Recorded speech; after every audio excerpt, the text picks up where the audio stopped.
All right, so you're at the point where you're getting ready to write an offer, right? So what's the mindset going into this, and how do you know what price to offer that, um, offer for that property? So how I determine my bidding strategy with my clients is based off of a couple of different factors, right? First off, how motivated is my buyer to buy this particular home? Are they emotionally connected in it? Do they already got their kids playing in the hallway in their minds? How badly they want this house, and how much does it fit their search criteria? Um, then the second piece to that would be, how motivated is the seller? And then how I would be able to determine that is I would call the listing agent and try to get information about the seller. And I would look at how many days the home has been on the market. Say the house has been on the market for 2 months, they haven't done any price reductions or done anything with the listing price. That tells me that the seller is really okay with the house sitting on the market. They're not really highly motivated, and that they're not really willing to come down on their price.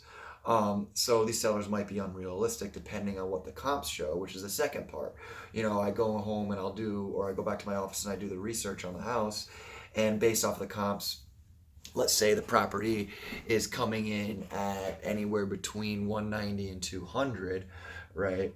And say that property's been on the market for uh, it's been on the market for a week, right?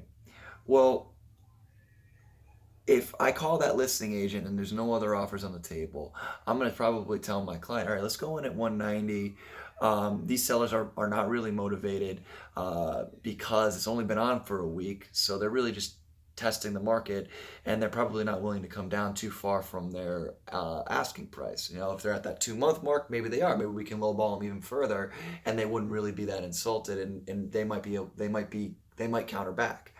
Um, but at that 1 week point, I really would just suggest you go in at the lower end of that value range, and then we start the negotiations there.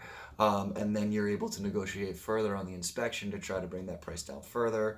Or if you're in a multiple offer situation, I would say, hey, let's go in at that 200 price point. Or if you really love the property, maybe we go in at 205 or even 210. And then we just write in an appraisal contingency that the property has to appraise or um, at or above the offer price. And if it doesn't, then the seller has to come down to meet the appraised value of the home. So it kind of protects you from overpaying for the property. So if you really go over that 205 or 210 price point, it really doesn't affect you. And in your monthly payments, $10,000 equates to, in my marketplace, roughly $50 a month on your monthly payment. So to be overly connected to that when you could potentially be getting the dream home that you're looking for, really isn't that big of a deal.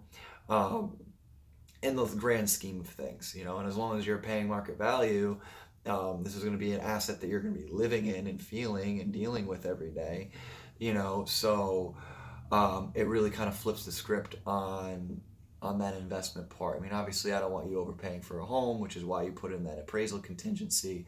But then also ultimately, when you're bidding, the idea is to win. Of course, you want to get the lowest possible price, but based off of the scenario, it's going to determine where you're able to go in at to win and get the best possible price. I hope that wasn't too confusing. If you have any questions, please just comment below. I'll be happy to answer any of them. I love talking about this stuff. So, thank you.